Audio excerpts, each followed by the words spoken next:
Bismillah, alhamdulillah, wa salatu wa salam, Rasulullah, sallallahu alayhi wa sallam, assalamu alaikum wa rahmatullahi wa barakatuhu, to week 2 of the Halaqah.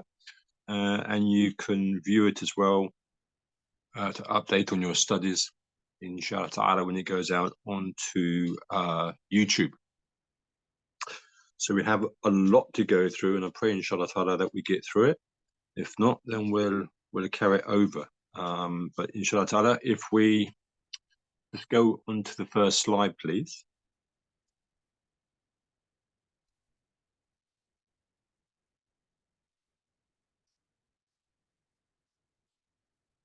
So this week, the heading is the study of Allah subhanahu wa ta'ala's names is vital, his names and his attributes.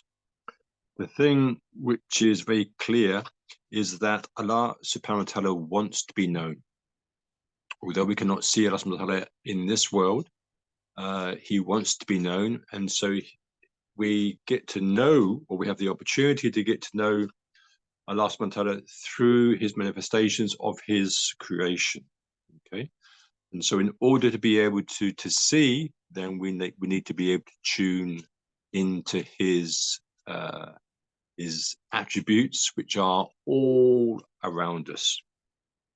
And so really this is what Heart See is all about. And in order to be able to see these signs of Allah subhanahu wa ta'ala, although they are abundantly all around us, we're seeing them, but we're not actually seeing them in the correct manner.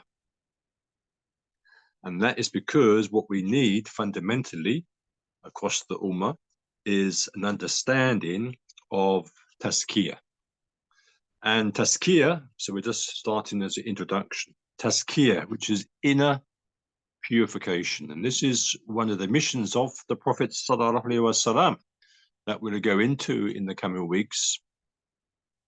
And it means growth, it means advancement, it means bringing the self to the height of excellence. Purification of the heart and the soul. So this is all in order to be able to see and draw close and to understand the names and the attributes of Allah subhanahu wa ta'ala. That's the only way that we can draw close to Allah subhanahu wa ta'ala. Just as an example, in Surah Abasa, Surah 80, which is called Frowned, there was a blind man, and you may have heard the story, Abdullah ibn Maktoum, and he wanted to ask a question, okay, in relation to tazkiyah, when at the time the Prophet was trying to engage with the Quraysh. Abasa tawalla, that the Prophet, peace and blessings be upon him, frowned and turned away from him. Yazakka, and to grow in spiritual understanding is what the blind man wanted to do. Okay, so this tazkiyah, okay, was very clear, and Allah subhanahu wa ta'ala brought this surah down, the beginning of Surah Abasa, just to remind the Prophet, okay, that this tazkiyah, that this blind man is wanting to engage you with in order to understand the Quran, is so important, and it became one of the key missions. In fact, the second mission of the Prophet sallallahu alaihi wasallam in Surah Al-Hujurat, verse 13, that it relates to the creation of the male and the female. Allah talks about how he creates the male and the female into nations and tribes so they get to know each other. And the most noble is the one with taqwa. Okay, so the tazkiyah with taqwa, now this relationship is very important, okay, that we have to deal with these two in order to be able to read the signs, the ayah of creation, which is these signs are leading us to the names and the attributes of Allah subhanahu wa ta'ala. It's only Allah subhanahu wa ta'ala knows who these people are with taqwa. Inna Allaha alimun khabir. Very Allah subhanahu wa ta'ala is the all-knowing and the all-wise. And okay, last week we talked briefly about post-Ramadan, and we think now Ramadan's gone, and we just forget about it, but we have to keep going back to Ramadan because what was Ramadan about? It was about engaging with the Quran, abstaining from the dunya in order to gain that taqwa. Okay, and that's why in Surah Al-Baqarah, يا أيها الذين آمنوا كتب عليكم الصيام كما كتب على الذين من قبلكم لعلكم تتقون. That لعلكم, that perhaps you may gain that taqwa. So this tazkiyah and the taqwa go hand in hand. Okay, they are interconnected in Surah Najm 53. Okay, verse ayat 32. Do not ascribe purity and righteous to yourself. Only Allah subhanahu wa ta'ala knows those who are pure, who are pious. In a Sahih hadith, in Muslim, in a translation, the Prophet, peace and blessing be upon him, said, "Oh Allah," this is a dua, "Oh Allah, grant my soul its capacity for piety and purity myself. You are the best to purify it, as you are the guardian and the protector." SubhanAllah. Success is fulfilling the Siratul Mustaqim. And the whole of the Quran is that journey, that journey of ayah, of signposts, okay, which is the journey towards understanding and connecting and bringing alive the names and the attributes of Allah subhanahu wa ta'ala. But it requires the tazkiyah with the taqwa, this tazkiyah, this purification, okay, that all we do is play lip service to it is crucial in order to see the world through the current lens, which is the that we need to purify from how we see the current world in order to see the world through the Quranic lens. Okay, and so this current lens that we are in, and you can't ignore it, we are in, that it is the lens that we're seeing through. We're seeing through this Dajjalic, satanic lens, okay, which is connecting us to this left brain hemisphere, and we have to go through this tazkiyah, okay, with connecting to taqwa in order to see, understand, and connect with Allah subhanahu wa ta'ala's attributes. So that's an introduction. Okay, now we go on, please. So Surah Ash-Shams, okay, although we're focusing on ayat 9 and 10, قَدْ أَفْلَحَ مَنْ زَكَّاهَا. So sister would just play.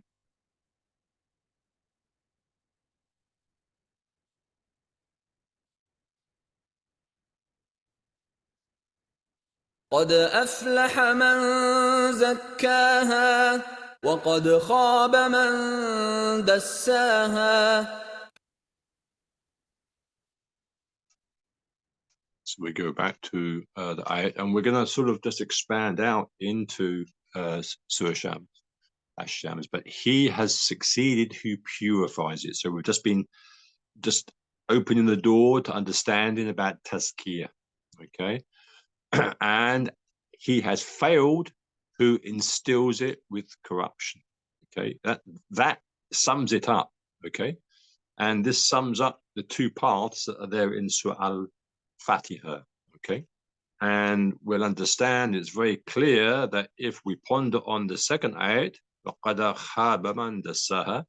that this corruption is injustice and is oppression. So if we want to understand, okay, the roots of all of what's taking place at the moment, including Palestine, then it's here in this ayat. Always remember that the Ummah does not need the BBC, Sky News, the CNN. The Quran is the media that we need. It tells us everything that's happened before. It tells us everything that is happening now and whatever will happen in the future. So let's just focus on qadar. Okay, qaf and a dal was a sukun. Qadar, most definitely, with absolute certainty. Okay, those who have exceeded, who purify themselves. That was the whole point of that month of Ramadan, was to sort of embed ourselves into that school of purification. If we just go in along into that surah, and so this is your homework to explore the surah a little bit. I think it's verse 6, verse 7. وَنَفْسِ وَمَا سَوَّاهَا. So the Arabic word sawa, okay, which is also connected to taswiya. It means to take things which are uneven, okay, and balance them and organize them, okay, which connects us to that mizan, that balance, okay, which connects us to the second ayat, ayat 10, that who's failed, okay, is then causing corruption, the injustice and the oppression, because then you're out of balance. You're out of balance in your life, and you're out of balance with the natural world.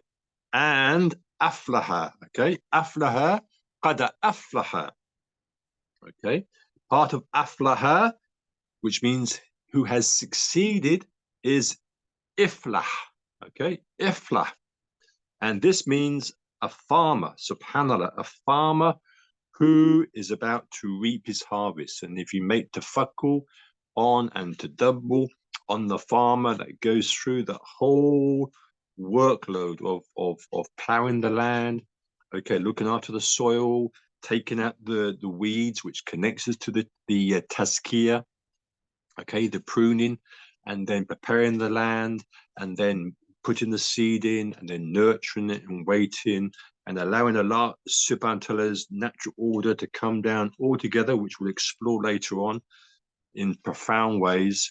Okay, now the farmer is waiting for his harvest. So we can link all of this up just into qad aflaha man zakkaha. But wa nafsi wa ma sawwaha, so sawwa, by the soul and the proportion and order given to each. That gives this perfect balance and order.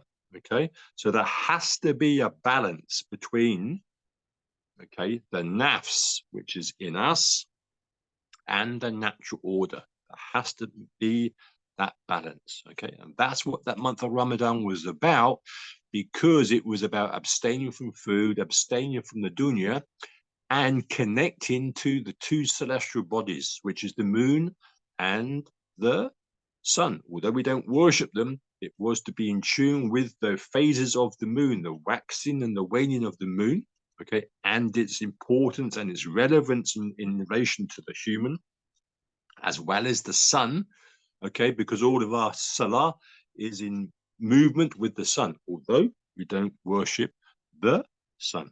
So Allah subhanahu wa ta'ala, okay, makes the soul, it gives the soul, Allah subhanahu wa ta'ala gives the soul its order, its proportion, okay, to adopt for the particular circumstance that mankind, the individual, is going to go through in his life, whichever it is, and how to live. But whatever it is, okay, it has to be in balance with the natural order.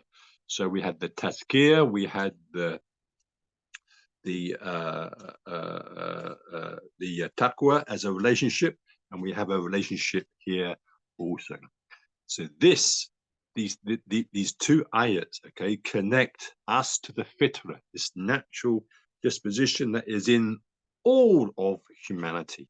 And for, as we will explore as we go through the halaqah, it will open a door now as we step up to understanding the subject of resonance, vibration, energy, okay, shape, form, very important, and spin, okay, which is a more in-depth look at the language of nature.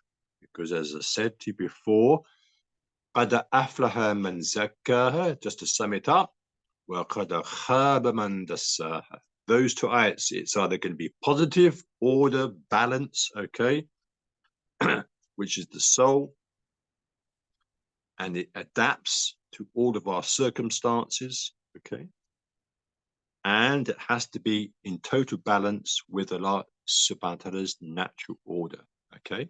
That's how Allah wants us to live, which is this divine order. You either live according to it, or you live outside of it, okay. And let's, for your homework, inshallah ta'ala, although we've got Surah Al-Shams, I'd like you, for your homework, is to go back one surah to Surah Al-Balad, okay, the previous surah, okay, and that has a relationship between that surah and Ash-Sham. And when we talk about this constant term of the relationship, it also connects us to the science of Nazm of the Quran. And we will see that with Surah Al-Balad, Allah subhanahu wa ta'ala talks about two pathways. Okay, the two pathways. There's only two pathways, and those pathways are also in the opening with Surah Al-Fatiha. Two pathways, okay? These pathways to the divine order, which brings the nafs and the divine order together, or you take the other path, which goes down the corruption and the disorder and the injustice and the oppression. So, in your own time, go back and look at Surah Al-Balad, okay? Look at those two pathways, okay? Very important. So this knowledge, okay, has two highways, okay? And this knowledge, which is the ilm, which is taking us towards Allah subhanahu wa ta'ala, also has to connect to the aql, okay? Go back into that surah. And these pathways, if you take the correct pathway, it is the correct pathway where our teachers, our guides, our ulama, the messengers and the prophets, and with the revelations have come down on that path, and only that path. This is why Allah says, "Kunum as-sadiqin," remain in the company of the pious. It is they which will give us the qad aflaha man zakkaha. Okay, or we take the other path. So in fact, in these two ayats of Surah Ash-Sham are your two paths, which is there in Surah Al-Balad, and it's there in Surah Al-Fatiha. Very important. And this is why when we look at the fractal patterns, we looked at patterns last week, okay? Just go back again. It's very important that we keep going back. I said to you earlier today that there is a relationship and there has to be a mizan between the nafs and the natural order. And one of the key patterns in the natural world, which is also within us, is the fractal pattern. This pattern that keeps repeating itself. And in Surah Al-Fatiha, if we understand Surah Al-Fatiha, then we've understood the whole of the Quran, because basically Al-Fatiha is repeating itself in the whole of the Quran. And we're just giving you an example now. Surah Al-Balad has a relationship, obviously, with Surah Ash-Sham, but Surah Al-Balad with Ash-Sham has a relationship with Surah Al-Fatiha. And understanding Al-Fatiha, you've understood the whole message of the Quran. Okay, so the Quran is made up of fractal patterns.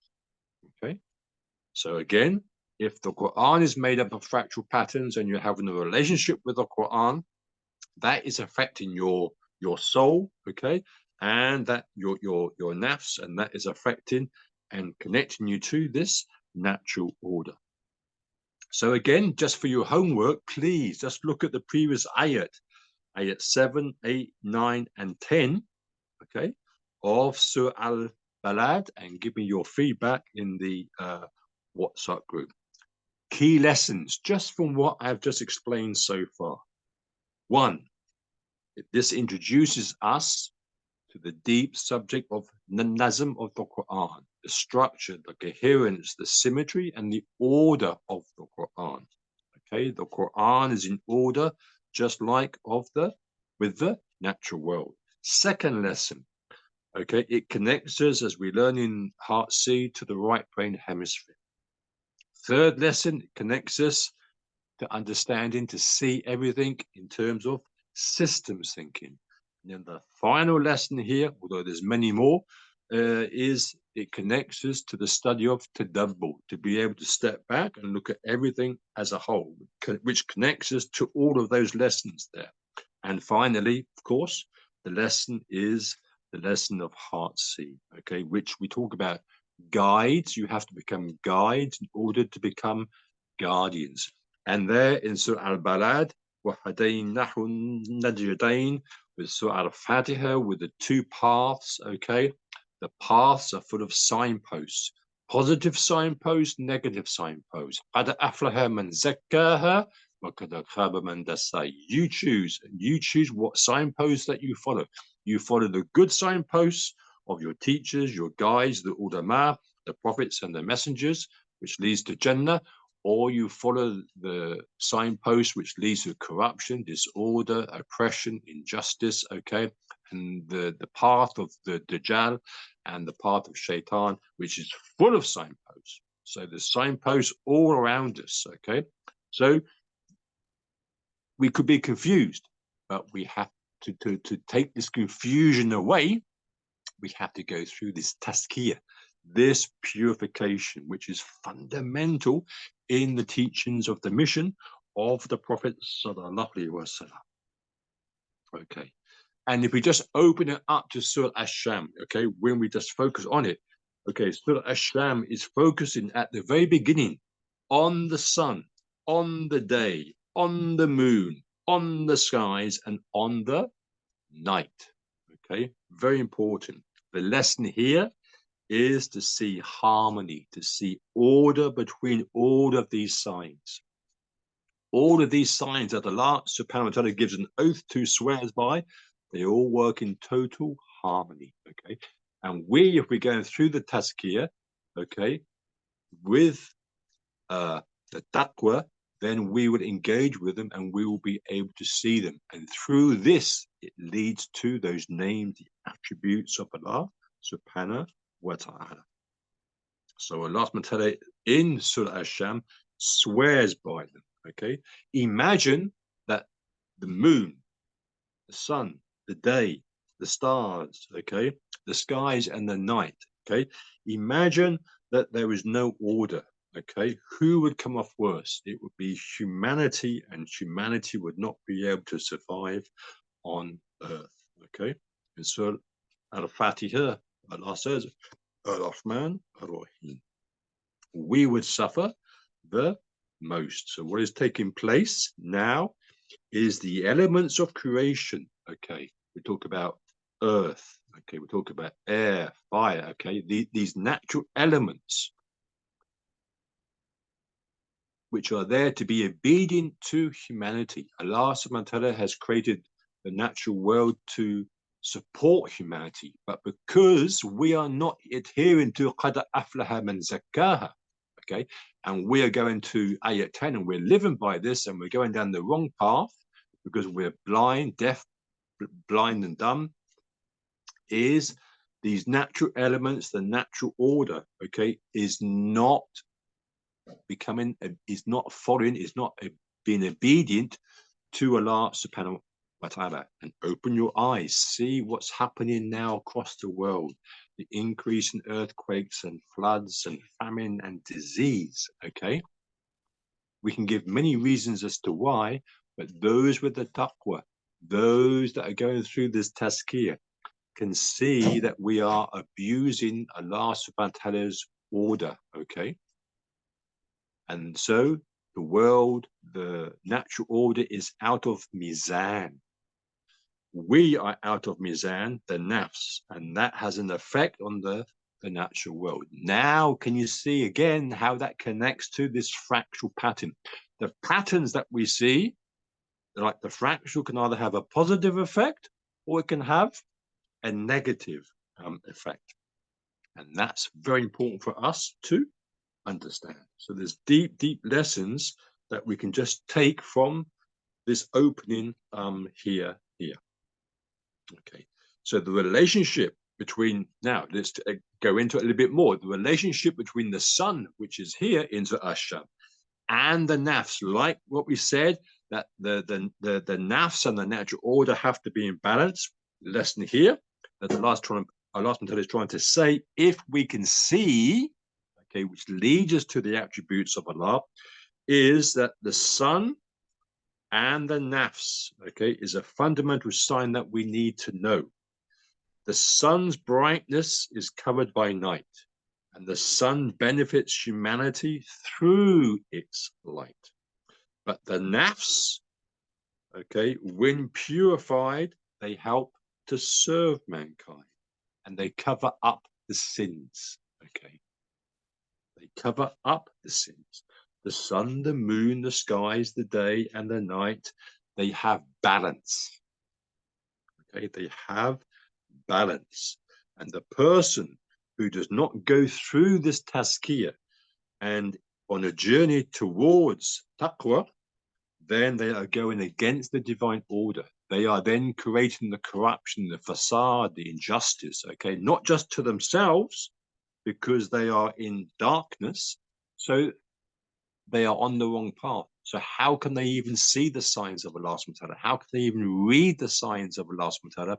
And these signs then are towards the attributes of Allah subhanahu wa ta'ala. And there's no way that they can even see them. Okay, so how can you fall in love with Allah subhanahu wa ta'ala? How can you say, I know Allah subhanahu wa ta'ala? How can you testify when you're absorbed in all of this corruption and facade and you're blind and you're deaf? And you are done. And that's why a little bit further in Surah Ash-Sham, do your homework. Allah subhanahu wa ta'ala then refers to, goes back in history. Look at those of the Thamud, okay, who were disobedient, okay, who had everything. They had the guidance from the prophet, okay, but they were selfish, okay. They just thought about themselves and they transgressed. This is a lesson for us today. This is why Allah says to study history, because those in history who have crumbled, examine their minds, examine how powerful they were. Okay, do not be like them. They crumbled because they did not follow the system. Okay, so in the first ayat of Surah Baqarah, Alif Lam Mim, ذَلِكَ الْكِتَابُ لَا رَيْبَ فِيهِ هُدًى لِلْمُتَّقِينَ. Kitab here does not mean kitab as in book. It does mean book, but here in relation to the first ayah, it means the system. It means the orders of Allah subhanahu wa ta'ala, which connects us, of course, to qad aflaha man zakah. And that's why we can't even go past this particular, these two ayats at the moment, inshallah. But we will now. Please go on to the next slide.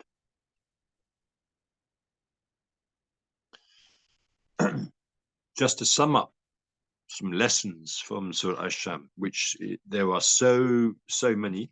Allah subhanahu wa ta'ala. So when Allah subhanahu wa ta'ala then goes from the oath of the sun and the moon, and qad aflah man zakkaha, then Allah subhanahu wa ta'ala, when talks about those of Thamud, is telling the Prophet sallallahu alaihi wasallam that if the disbelievers, okay, those of the Quraysh, if they reject you, okay, it is just like the people of Thamud, they also reject the messenger there, so don't worry about it. And some lessons, okay, from what we've just gone through to take away, that the sun that Allah subhanahu wa ta'ala sworn by, the sun is at the center where the planets orbit. Number two, similar to the Kaaba is at the center of the earth, where the Ummah circumnavigate into Earth. Another lesson, that the atom and the nucleus, okay, the atom and the nucleus, that so this movement that I'm talking about from the sun, the Kaaba, to the atom and the nucleus is a movement of spin, anti-clockwise. And the planets that go through the celestial constellations, another lesson that we need to explore as we go through Heart Sea, because now we're going on to the next level. And if you don't know the basics, then you need to go onto the website and also the YouTube. And the heart, the qalb, okay, is also at the center. So these are very deep lessons and profound lessons.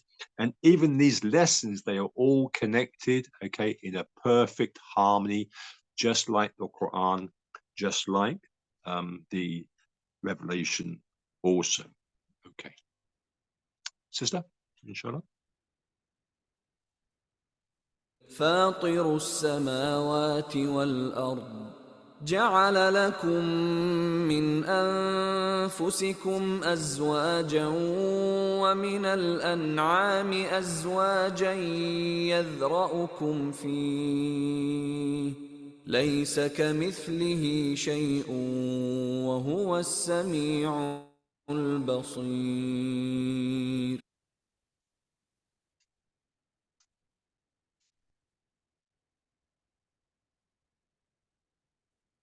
In Surah Ashura, Allah subhanahu wa ta'ala says, He is the creator of the heavens and the earth. He has made for you, for yourselves, mates, and among the cattle and mates.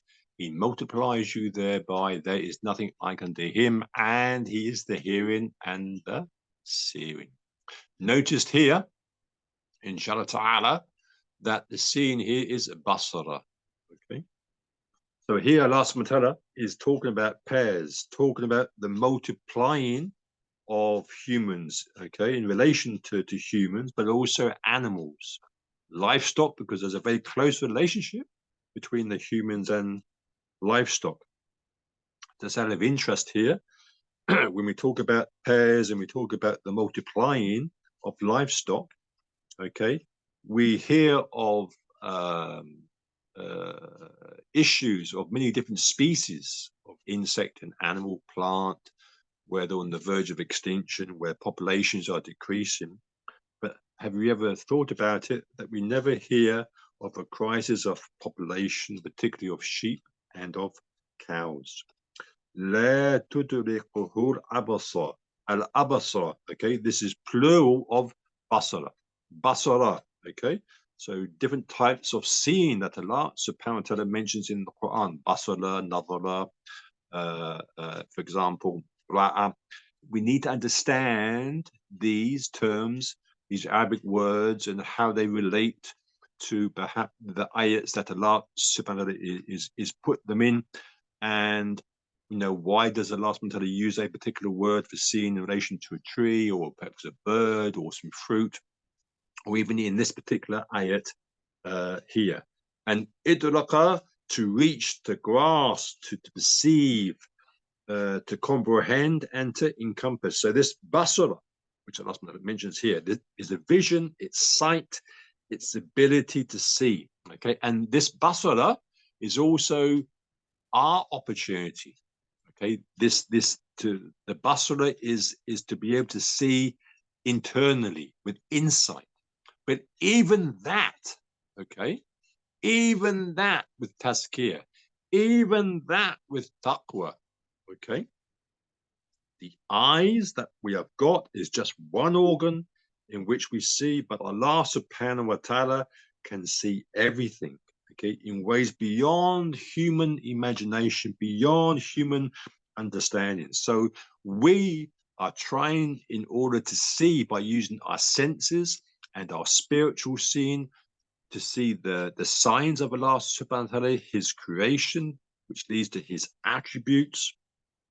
But Allah subhanahu wa ta'ala, okay, here, there is nothing like unto him, and he is the hearing and the seeing.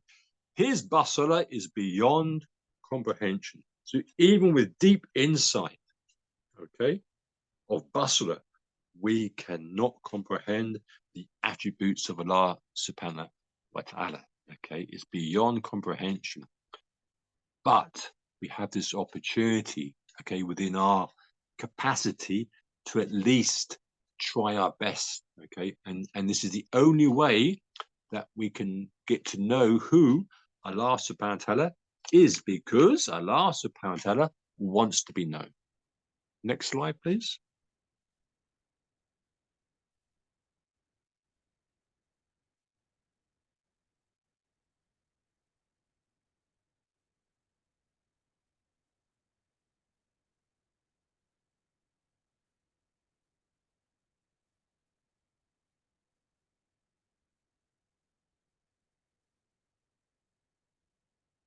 لا تدركه الأبصار وهو يدرك الأبصار وهو اللطيف الخبير.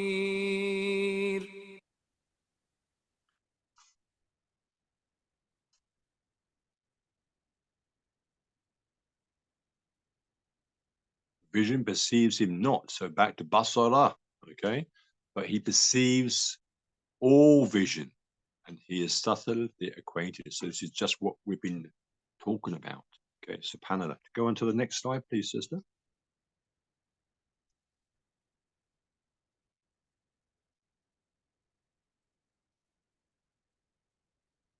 Allah subhanahu wa ta'ala, as I said to you, wants to be known.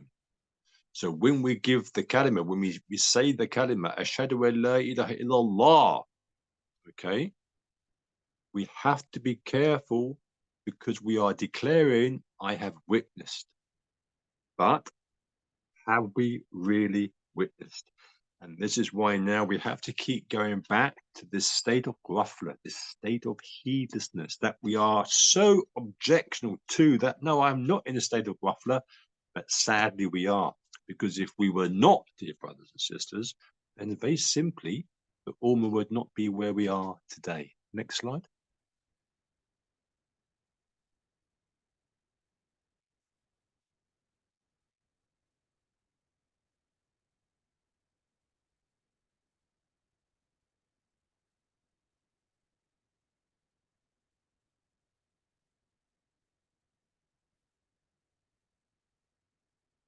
وقاتلوا في سبيل الله واعلموا أن الله سميع عليم.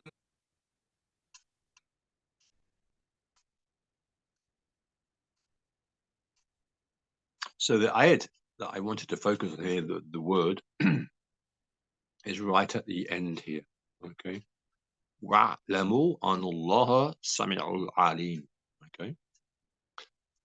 There's a number of ayat here in Surah Al-Baqarah where Allah subhanahu wa ta'ala is saying to know, okay, and know, wa'lamu.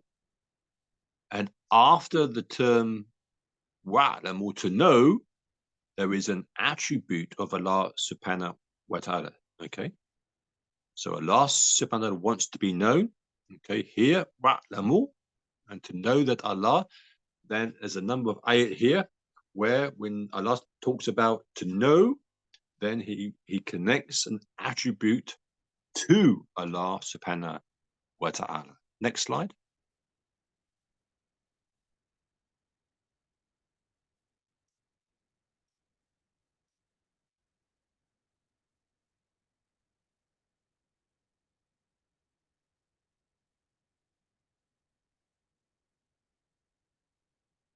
يا أيها الذين آمنوا أنفقوا من طيبات ما كسبتم ومما أخرجنا لكم من الأرض ولا تيمموا الخبيث منه تنفقون ولستم بآخذيه إلا أن تغمضوا فيه واعلموا أن الله غني حميد.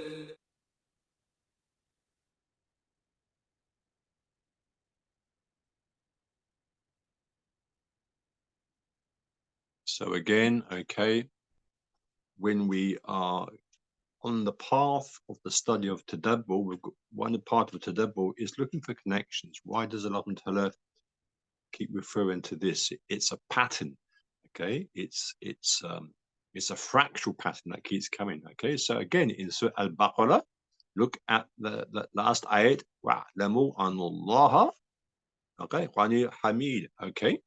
And know that Allah is free of need and praiseworthy. So Allah Ta'ala is to know, wa'lamu, and then it's then connected to an attribute of Allah subhanahu wa ta'ala. So knowing, okay, is fundamental, okay? Allah wants to be known, and so we have to go through this journey that we've been talking about. And this is why also to go on this journey, to know this journey of tazkiyah, this journey of taqwa, of being able to read the Al-Kitab al-Kawn, and it needs also the Arabic language, not street Arabic, but the language of Allah subhanahu wa ta'ala, including, you know, the deep understanding of Nahwa and self. So here, Allah subhanahu wa ta'ala is talking about to know, okay? But notice again, then we have to then look for the patterns, not in the natural world, but the patterns and the roots inside the Arabic language. So here, look at here, Ain, Lam, and Mim. Okay, we have to understand this. So Alim, okay, is the Alim, the one with the knowledge. And then he knew, okay, Alima. And then Ilm, which is the knowledge, Ilm. And then Alam, which is the earth. And then Alim, the all-knowing, Allah subhanahu wa ta'ala. And then Mu'alim is the one who is taught. And then the Ma'lum, that which is known.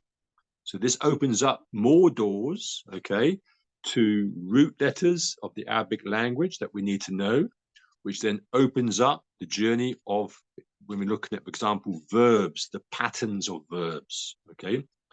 So this is why we have to understand patterns and relationships and contexts, okay, and roots in the Quran, and then also understand all of this again in the natural world and bring them together, okay?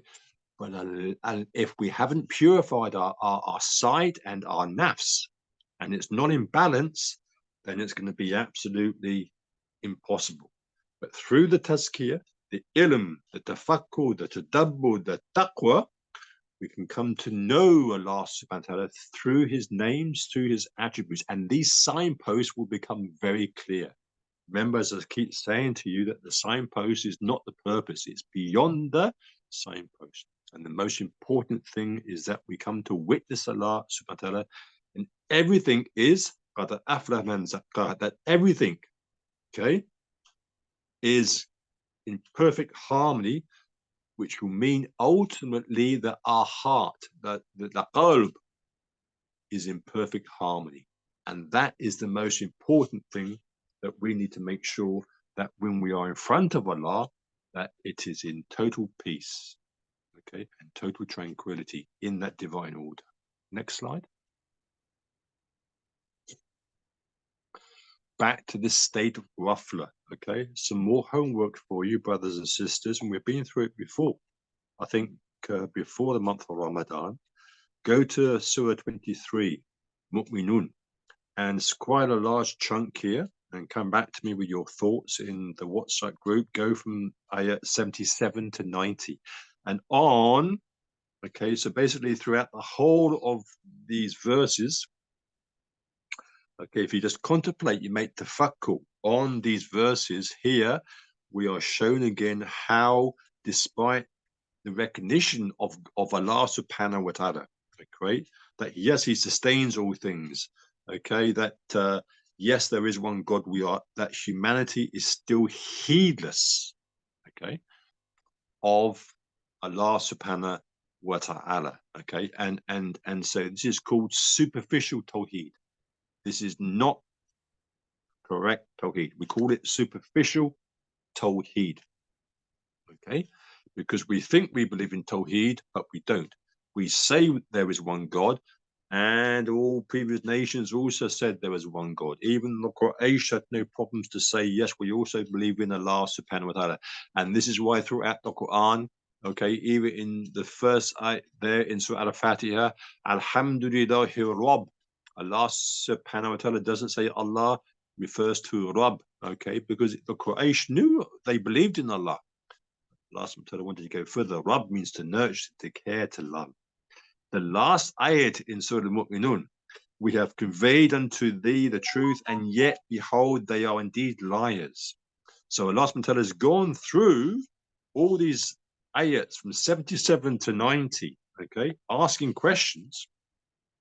So then the question is, once you've done your homework, we have conveyed unto them the truth, and ye behold, they are indeed liars. So why are these people who the Quran is talking to, and it also means us today, why are they called liars?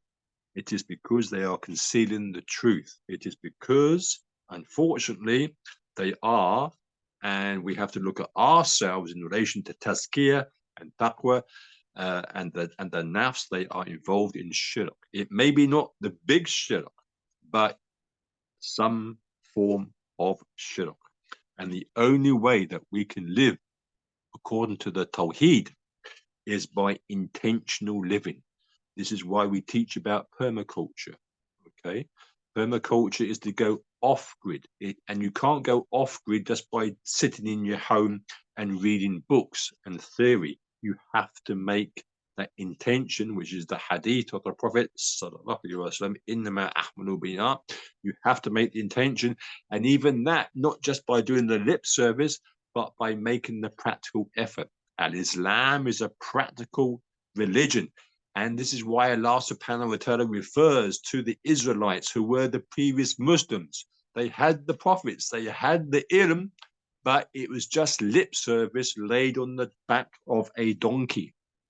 And we have to make sure that we don't follow the same path. And so a life of integrity, a life of taqwa, okay, means intentional beings, intentional living, okay? And it means to cultivate all the time, but it requires effort. Okay, very important. It requires effort. Next slide, please.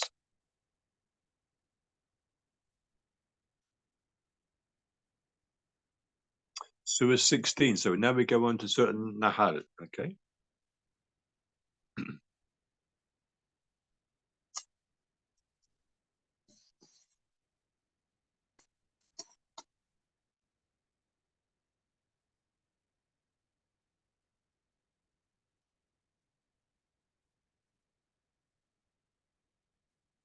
هو الذي أنزل من السماء ماء لكم منه شراب ومنه شجر فيه تسيمون ينبت لكم به الزرع والزيتون والنخيل والأعناب ومن كل الثمرات إن في ذلك لآية لقوم يتفكرون وسخر لكم الليل والنهار والشمس والقمر والنجوم مسخرات بأمره إن في ذلك لآيات لقوم يعقلون وما ذرأ لكم في الأرض مختلفا ألوانه إن في ذلك لآية لقوم يذكرون وهو الذي سخر البحر لتأكلوا منه لحما طريا وتستخرجوا منه حلية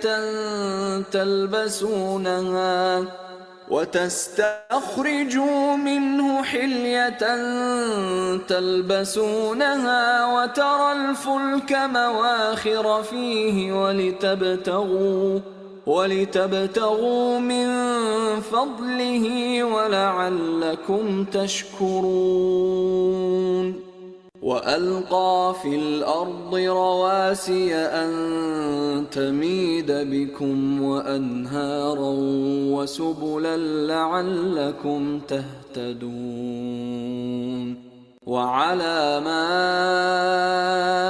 وبالنجم هم يهتدون أفمن يخلق كمن لا يخلق أفلا تذكرون وإن تعدوا نعمة الله لا تحصوها إن الله لغفور رحيم والله يعلم ما Signs are the key here. Ayat are the key here, brothers and sisters. Ignoring them puts us amongst the heedless, amongst the ghafla, the heedlessness. And then it exposes us to shirk. See how this all goes back to Ashams. but reflecting on them, tafakkur, tadabbur, using our aql, okay, and the five senses to understand them as best we can, okay, then, and remembering Allah subhanahu wa ta'ala through them leads to genuine belief, leads to taqwa, leads to really understanding tawheed, and then that brings the peace into the hearts, that this qalbul salim. Okay, this is why the Quran, okay, this is why the Quran is based on the fractal patterns. Okay, I can't emphasize enough. If you don't see the fractal patterns in the natural world, then you're not going to see the fractal patterns in the Quran, in the Al-Kitab al-Kawn. That the Quran repeatedly, fractal pattern, repeatedly calls us to reflect, to think, to reason, and remember. This is why in Heartsea, I keep going back to the beginning. If you haven't understood the basics, so the basic principles of Heartsea, then there's no point going forward. Go back to the website, okay, and you go back to the basic foundations, but don't ignore them. Keep going back to it, because this is the journey of the tazkiyah. It's not a 24-hour session. It's not a one-day session, okay? You've got to keep going through this process, this tazkiyah, this tazkiyah, this tazkiyah. And this, inshallah ta'ala, will lead you to the attributes of Allah subhanahu wa ta'ala. And so in these ayats of Surah An-Nahl, so many lessons that we could talk about in relation to the honeybee. But here in those ayats, Allah subhanahu wa ta'ala is talking about water, and then brings our attention to the very things that we pass by in a state of ghafla every day. Okay, the sun we see on rising, the stars in the night sky, the vast array of foods that we eat, okay, that we plant, that the water, okay, that comes down for the plants and the animals, and how we drink it, and the animals drink it, and the insects drink it, and all of the wonderful colors on the earth that we are just oblivious to, or we see but we're not seeing, okay, because we're not going through this tazkiyah. We're in the state of ghafla.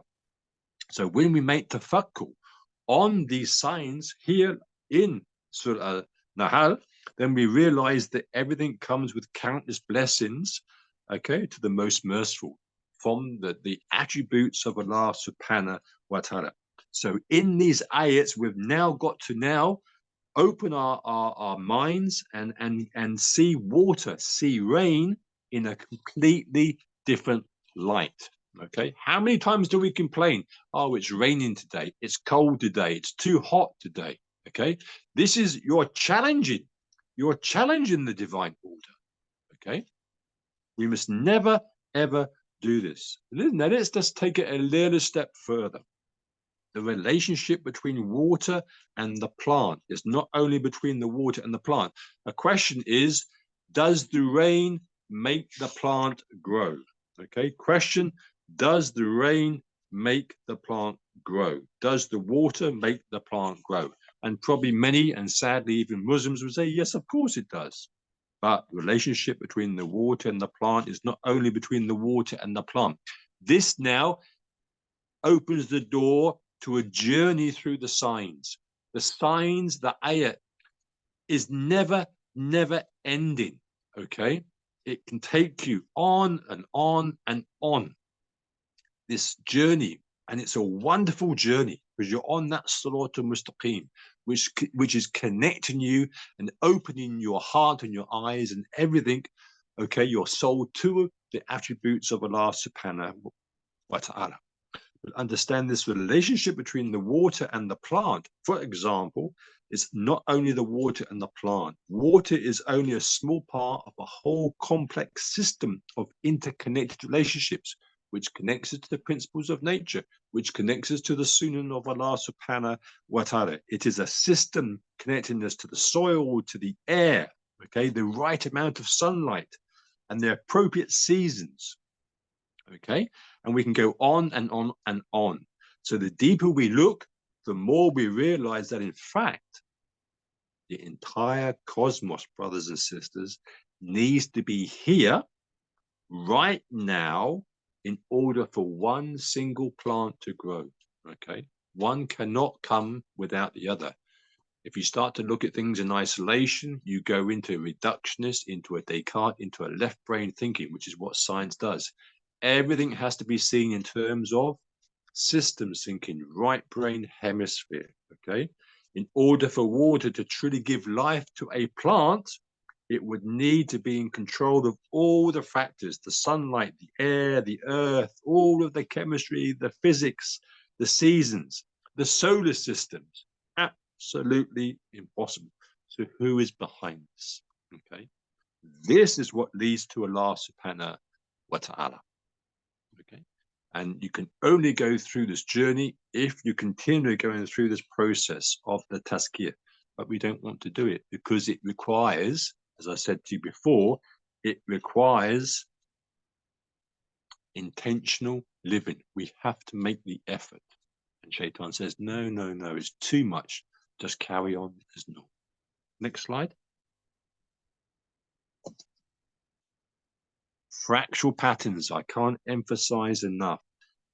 See them, study them in the natural world, understand that those patterns are also within you.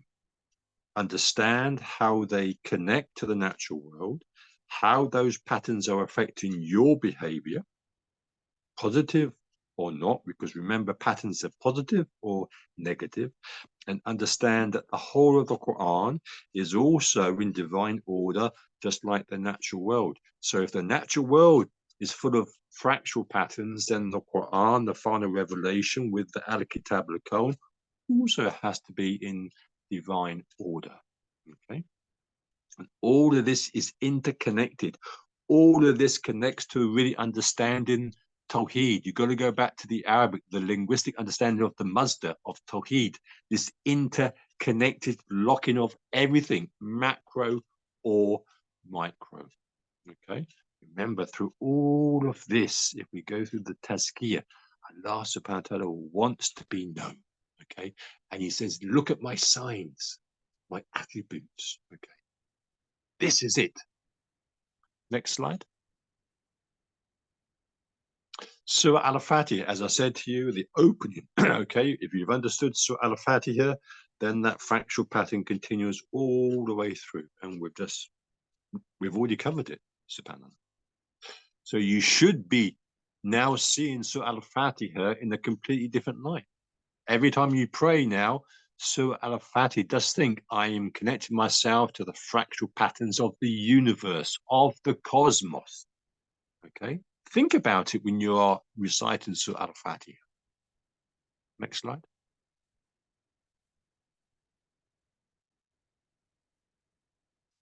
This is the book, Alif Lam Mim. Okay, so inshallah.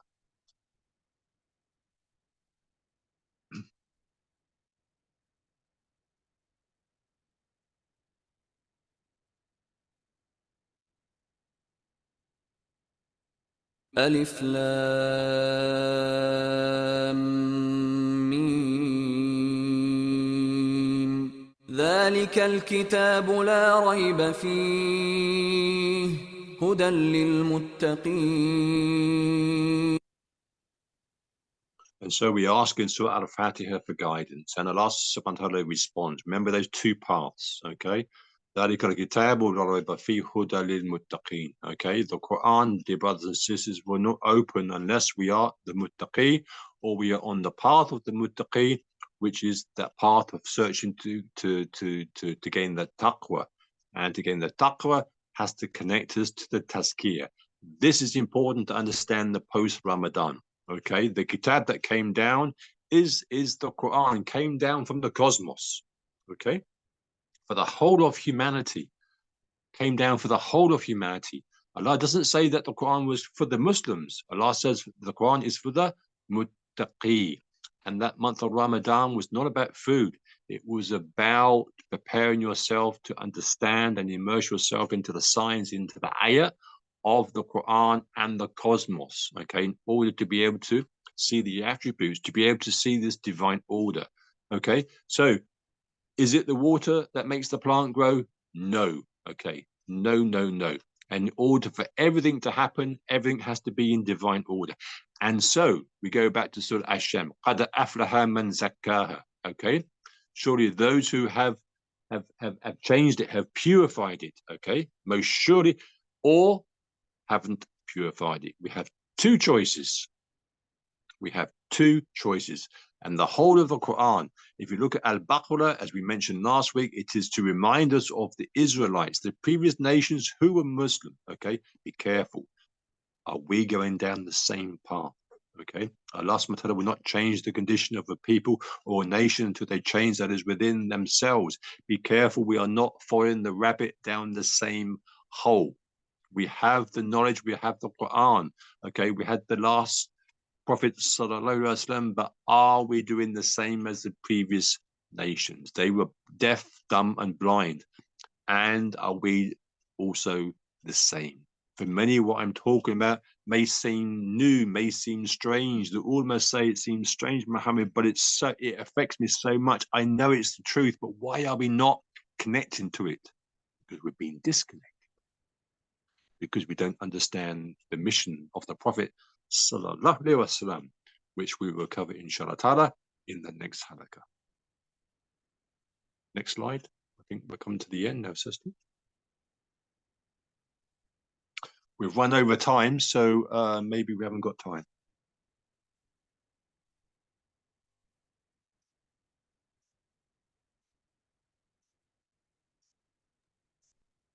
Anyone got a quick question? Otherwise, we can put it on chat and ask it on the WhatsApp.